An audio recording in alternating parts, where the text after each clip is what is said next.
ಗಣೇಶ ಚತುರ್ಥಿ ಹಬ್ಬವು ನಮ್ಮ ಸಂಸ್ಕೃತಿಯ ವೈಭವವನ್ನು ಪ್ರತಿಬಿಂಬಿಸುವ ವಿಶಿಷ್ಟ ಆಚರಣೆಯಾಗಿದೆ.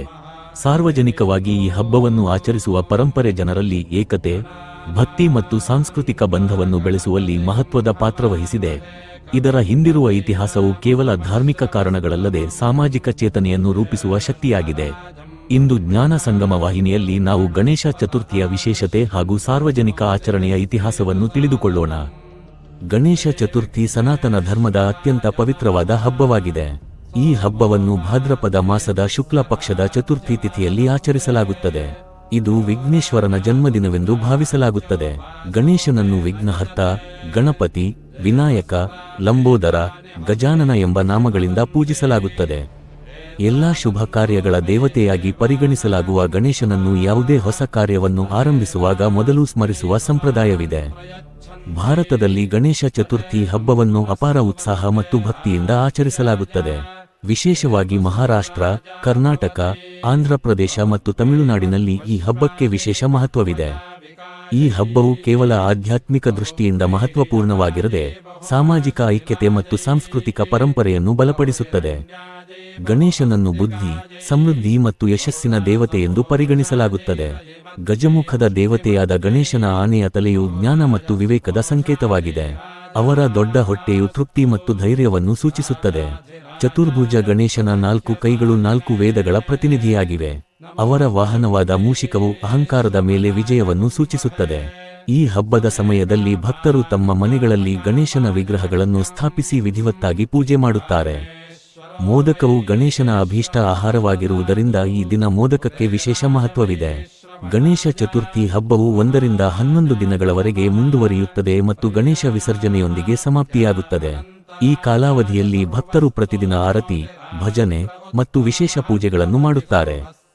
ಗಣೇಶನನ್ನು ಪ್ರಥಮ ಪೂಜ್ಯ ದೇವತೆ ಎಂದು ಕರೆಯಲಾಗುತ್ತದೆ ಏಕೆಂದರೆ ಯಾವುದೇ ಶುಭ ಕಾರ್ಯವನ್ನು ಪ್ರಾರಂಭಿಸುವ ಮೊದಲು ಅವರನ್ನು ಸ್ಮರಿಸಲಾಗುತ್ತದೆ. ಗಣೇಶನ ಇತಿಹಾಸವು ಅತ್ಯಂತ ಪ್ರಾಚೀನ ಮತ್ತು ರೋಚಕವಾಗಿದೆ. ಪುರಾಣಗಳ ಪ್ರಕಾರ ಗಣೇಶನು ಮಾತೃ ಪಾರ್ವತಿ ಮತ್ತು ಮಹಾದೇವ ಶಿವನ ಪುತ್ರರಾಗಿದ್ದಾರೆ. ಅವರ ಜನ್ಮದ ಬಗ್ಗೆ ಅನೇಕ ಕಥೆಗಳಿವೆ, ಆದರೆ ಅತ್ಯಂತ ಪ್ರಸಿದ್ಧವಾದ ಕಥೆಯ ಪ್ರಕಾರ ಮಾತೃ ಪಾರ್ವತಿಯು ಸ್ನಾನದ ಸಮಯದಲ್ಲಿ ತನ್ನ ಶರೀರದ ಮೈಲಿನಿಂದ ಒಂದು ಬಾಲಕನನ್ನು ನಿರ್ಮಿಸಿ ಅವನಿಗೆ ಜೀವವನ್ನು ಪ್ರದಾನ ಮಾಡಿದಳು. ಒಂದು ದಿನ ಮಾತೃ ಪಾರ್ವತಿಯು ಸ್ನಾನ ಮಾಡುತ್ತಿದ್ದಾಗ ಅವಳು ಗಣೇಶನನ್ನು ದ್ವಾರದಲ್ಲಿ ಕಾವಲು ಕಾಯುವಂತೆ ಹೇಳಿ ಯಾರನ್ನು ಒಳಗೆ ಬರಗೊಡಿಸಬೇಡವೆಂದು ಸೂಚಿಸಿದಳು. ಈ ಸಮಯದಲ್ಲಿ ಮಹಾದೇವರು ಬಂದು ಒಳಗೆ ಹೋಗಲು ಪ್ರಯತ್ನಿಸಿದರು, ಆದರೆ ಗಣೇಶನು ಅವರನ್ನು ತಡೆದರು. ಇದರಿಂದ ಕೋಪಗೊಂಡ ಶಿವನು ತನ್ನ ತ್ರಿಶೂಲದಿಂದ ಗಣೇಶನ ತಲೆಯನ್ನು ಕತ್ತರಿಸಿದರು.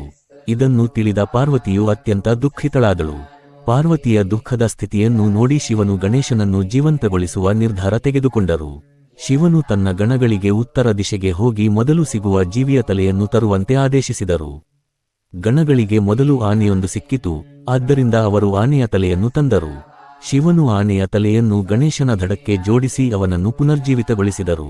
ಇದರ ನಂತರ ಶಿವನು ಗಣೇಶನನ್ನು ಎಲ್ಲಾ ದೇವತೆಗಳ ಮುಖ್ಯಸ್ಥನನ್ನಾಗಿ ಮಾಡಿ ಮತ್ತು ಯಾವುದೇ ಶುಭ ಕಾರ್ಯದ ಆರಂಭದಲ್ಲಿ ಮೊದಲು ಗಣೇಶನ ಪೂಜೆ ಮಾಡಬೇಕೆಂದು ವರಪ್ರದಾನ ಮಾಡಿದರು.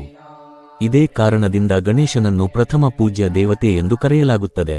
ಅವರ ಆನೆಯ ತಲೆಯು ಜ್ಞಾನ, ವಿವೇಕ ಮತ್ತು ಶಕ್ತಿಯ ಸಂಕೇತವಾಗಿ ಪರಿಗಣಿಸಲ್ಪಟ್ಟಿದೆ.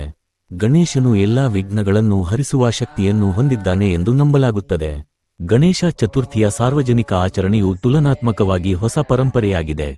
ಇದನ್ನು 19ನೇ ಶತಮಾನದ ಕೊನೆಯಲ್ಲಿ ಮಹಾನ್ ಸ್ವಾತಂತ್ರ್ಯ ಸೈನಿಕ ಬಾಲ ಗಂಗಾಧರ ತಿಲಕರು ಪ್ರಾರಂಭಿಸಿದರು.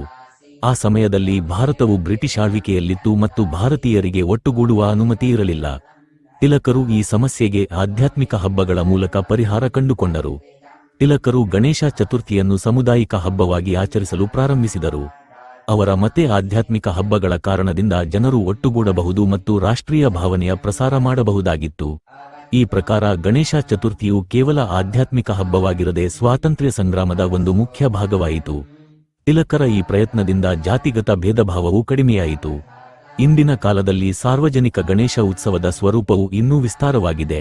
ಮುಂಬೈ, ಪುಣೆ, ಬೆಂಗಳೂರು, ಹೈದರಾಬಾದ್ ಮತ್ತು ಇತರ ನಗರಗಳಲ್ಲಿ ವಿಶಾಲ ಗಣೇಶ ವಿಗ್ರಹಗಳನ್ನು ಸ್ಥಾಪಿಸಲಾಗುತ್ತದೆ. ಸರಕಾರಿ ಮತ್ತು ಖಾಸಗಿ ಸಂಸ್ಥೆಗಳಿಂದ ಭವ್ಯ ಪಂಡಾಲ್ಗಳನ್ನು ನಿರ್ಮಿಸಲಾಗುತ್ತದೆ.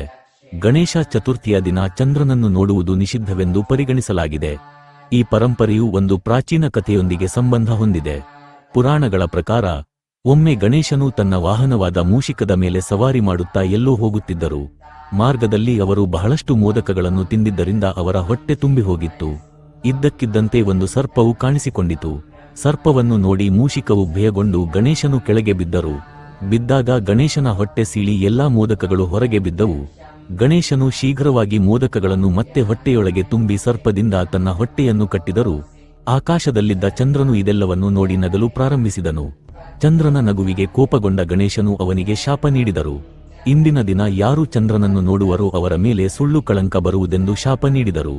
ನಂತರ ಚಂದ್ರನು ಕ್ಷಮೆ ಕೇಳಿದಾಗ ಗಣೇಶನು ಶಾಪವನ್ನು ಕಡಿಮೆ ಮಾಡಿದರು. ತಪ್ಪಾಗಿ ಚಂದ್ರನನ್ನು ನೋಡಿದವರು ಗಣೇಶನ ವ್ರತಕಥೆಯನ್ನು ಕೇಳಿ ಭಕ್ತಿಯಿಂದ ಪೂಜೆ ಮಾಡಿದರೆ ಈ ಕಳಂಕದಿಂದ ಮುಕ್ತರಾಗಬಹುದೆಂದು ಹೇಳಿದರು. ಗಣೇಶ ಚತುರ್ಥಿಯ ತಯಾರಿಕೆಯು ಹಲವಾರು ದಿನಗಳ ಮೊದಲೇ ಪ್ರಾರಂಭವಾಗುತ್ತದೆ. ಮೊದಲು ಗಣೇಶನ ವಿಗ್ರಹವನ್ನು ಆಯ್ಕೆ ಮಾಡಲಾಗುತ್ತದೆ. ಪಾರಂಪರಿಕವಾಗಿ ವಿಗ್ರಹಗಳನ್ನು ಮಣ್ಣಿನಿಂದ ತಯಾರಿಸಲಾಗುತ್ತದೆ, ಆದರೆ ಇತ್ತೀಚಿನ ದಿನಗಳಲ್ಲಿ ಪ್ಲಾಸ್ಟರ್ ಆಫ್ ಪ್ಯಾರಿಸ್ನ ವಿಗ್ರಹಗಳು ಬಳಕೆಯಲ್ಲಿವೆ. ಪರಿಸರ ಸಂರಕ್ಷಣೆಗಾಗಿ ಮಣ್ಣಿನ ವಿಗ್ರಹಗಳಿಗೆ ಆದ್ಯತೆ ನೀಡಲಾಗುತ್ತದೆ. ವಿಗ್ರಹ ಸ್ಥಾಪನೆಗಾಗಿ ಮನೆಯಲ್ಲಿ ಅಥವಾ ಪಂಡಾಲ್ನಲ್ಲಿ ವಿಶೇಷ ಸ್ಥಳವನ್ನು ತಯಾರಿಸಲಾಗುತ್ತದೆ. ಗಣಪತಿ ಸ್ಥಾಪನೆಯ ದಿನ ಬೆಳಿಗ್ಗೆ ಸ್ನಾನ ಮಾಡಿ ಶುದ್ಧವಾದ ವಸ್ತ್ರಗಳನ್ನು ಧರಿಸಿ ಪೂಜೆ ಮಾಡಲಾಗುತ್ತದೆ. ಮೊದಲು ಗಣೇಶನ ಆವಾಹನ ಮಾಡಿ ಅವನನ್ನು ವಿಗ್ರಹದಲ್ಲಿ ಸ್ಥಾಪಿಸುವ ಪ್ರಾರ್ಥನೆ ಮಾಡಲಾಗುತ್ತದೆ. ಇದರ ನಂತರ ಷೋಡಶೋಪಚಾರ ಪೂಜೆ ಮಾಡಲಾಗುತ್ತದೆ. ಇದರಲ್ಲಿ ಗಂಧ, ಪುಷ್ಪ, ಧೂಪ, ದೀಪ, ನೈವೇದ್ಯ ಇತ್ಯಾದಿಗಳು ಸೇರಿವೆ. ಗಣೇಶನಿಗೆ ದೂರ್ವೆ ಹುಲ್ಲು ಅರ್ಪಿಸುವುದು ವಿಶೇಷವಾಗಿ ಶುಭವೆಂದು ಪರಿಗಣಿಸಲಾಗಿದೆ, ಏಕೆಂದರೆ ದೂರ್ವೆಯು ಅವನ ಅಭೀಷ್ಟವಾಗಿದೆ. ಗಣೇಶ ಚತುರ್ಥಿಯ ದಿನ 21 ಮೋದಕಗಳನ್ನು ಅರ್ಪಿಸುವ ಪರಂಪರೆಯಿದೆ. ಮೋದಕದ ಜೊತೆಗೆ ಲಾಡು, ಬಾಳೆಹಣ್ಣು, ಬೆಲ್ಲ, ತೆಂಗಿನಕಾಯಿ ಮತ್ತು ಇತರ ಮಿಠಾಯಿಗಳನ್ನು ಅರ್ಪಿಸಲಾಗುತ್ತದೆ. ಆರತಿಯ ಸಮಯದಲ್ಲಿ ಗಣಪತಿ ಬಪ್ಪ ಮೊರೆಯ, ಮಂಗಳಮೂರ್ತಿ ಮೊರೆಯ ಎಂಬ ಜಪವನ್ನು ಮಾಡಲಾಗುತ್ತದೆ. ಸಂಜೆಯ ಸಮಯದಲ್ಲೂ ಆರತಿ ಮಾಡಲಾಗುತ್ತದೆ. ಅನೇಕ ಮನೆಗಳಲ್ಲಿ ಗಣೇಶನಿಗೆ ಪ್ರತಿದಿನ ಅಭಿಷೇಕ ಮಾಡಿ ಹೊಸ ವಸ್ತ್ರಗಳನ್ನು ಅಣಿಸುವ ಪರಂಪರೆಯೂ ಇದೆ. ಗಣೇಶ ಚತುರ್ಥಿಯ ಸಮಾಪನವು ಗಣೇಶ ವಿಸರ್ಜನೆಯೊಂದಿಗೆ ಆಗುತ್ತದೆ. ಈ ಪ್ರಕ್ರಿಯೆಯು ಅನಂತ ಚತುರ್ದಶಿಯ ದಿನ ನಡೆಯುತ್ತದೆ. ಅದು ಗಣೇಶ ಸ್ಥಾಪನೆಯ 11 ದಿನಗಳ ನಂತರ ಬರುತ್ತದೆ. ಕೆಲವರು 1.5 ದಿನ, 3 ದಿನ, 7 ದಿನ ಅಥವಾ 11 ದಿನಗಳ ನಂತರವೂ ವಿಸರ್ಜನೆ ಮಾಡುತ್ತಾರೆ. ವಿಸರ್ಜನೆಯ ಸಮಯದಲ್ಲಿ ಗಣೇಶನಿಂದ ಮುಂದಿನ ವರ್ಷ ಮತ್ತೆ ಬರುವಂತೆ ಮತ್ತು ತನ್ನ ಭಕ್ತರ ಮೇಲೆ ಕೃಪೆ ಇಟ್ಟುಕೊಳ್ಳುವಂತೆ ಪ್ರಾರ್ಥನೆ ಮಾಡಲಾಗುತ್ತದೆ. ವಿಸರ್ಜನೆಯ ಪ್ರಕ್ರಿಯೆಯಲ್ಲಿ ಗಣೇಶನ ವಿಗ್ರಹವನ್ನು ಮೆರವಣಿಗೆಯೊಂದಿಗೆ ನದಿ, ತಾಲಾಬ್ ಅಥವಾ ಸಮುದ್ರದಲ್ಲಿ ವಿಸರ್ಜಿಸಲಾಗುತ್ತದೆ. ಈ ಸಮಯದಲ್ಲಿ ಗಣಪತಿ ಬಪ್ಪ ಮೊರೆಯ, ಅಗಲೆ ವರ್ಷ ತೂ ಜಲ್ದಿಯಾ ಎಂಬ ಘೋಷಣೆ ಮಾಡಲಾಗುತ್ತದೆ. ವಿಸರ್ಜನೆಯ ಸಮಯದಲ್ಲಿ ತಬಲೆ, ಮೃದಂಗ ಮತ್ತು ಇತರ ವಾದ್ಯಗಳನ್ನು ನುಡಿಸಲಾಗುತ್ತದೆ ಮತ್ತು ಭಕ್ತರು ನೃತ್ಯ ಮತ್ತು ಗೀತೆಗಳೊಂದಿಗೆ ವಿಸರ್ಜನೆ ಮಾಡುತ್ತಾರೆ. ಈ ಹಬ್ಬವು ಭಕ್ತರ ಹೃದಯದಲ್ಲಿ ಶಾಶ್ವತ ಆನಂದ ಮತ್ತು ಆಧ್ಯಾತ್ಮಿಕ ಪೂರ್ಣತೆಯನ್ನು ತುಂಬುತ್ತದೆ. ಈ ವಿಡಿಯೋ ನಿಮಗೆ ಇಷ್ಟವಾದರೆ ದಯವಿಟ್ಟು ಜ್ಞಾನ ಸಂಗಮ ವಾಹಿನಿಯನ್ನು ಸಬ್ಸ್ಕ್ರೈಬ್ ಮಾಡಿ. ನಿಮ್ಮ ಒಂದು ಲೈಕ್ ಮತ್ತು ಶೇರ್ ನಮ್ಮನ್ನು ಇನ್ನಷ್ಟು ಉತ್ತಮವಾದ ವಿಷಯಗಳನ್ನು ತರುವತ್ತ ಪ್ರೇರೇಪಿಸುತ್ತದೆ. ನಿಮ್ಮ ಅಭಿಪ್ರಾಯಗಳನ್ನು ಕಾಮೆಂಟ್ನಲ್ಲಿ ಹಂಚಿಕೊಳ್ಳಿ, ಏಕೆಂದರೆ ನಿಮ್ಮ ಪ್ರತಿಯೊಂದು ಮಾತು ನಮ್ಮಿಗೆ ಬಹುಮುಖ್ಯ. ಸಬ್ಸ್ಕ್ರೈಬ್ ಮಾಡಿ, ಲೈಕ್ ಮಾಡಿ, ಶೇರ್ ಮಾಡಿ ಮತ್ತು ಕಾಮೆಂಟ್ ಮೂಲಕ ನಿಮ್ಮ ಬೆಂಬಲವನ್ನು ತೋರಿಸಿ. ಧನ್ಯವಾದಗಳು. ನಮಸ್ಕಾರ. ಗಣೇಶ ಚತುರ್ಥಿ ಹಬ್ಬವು ನಮ್ಮ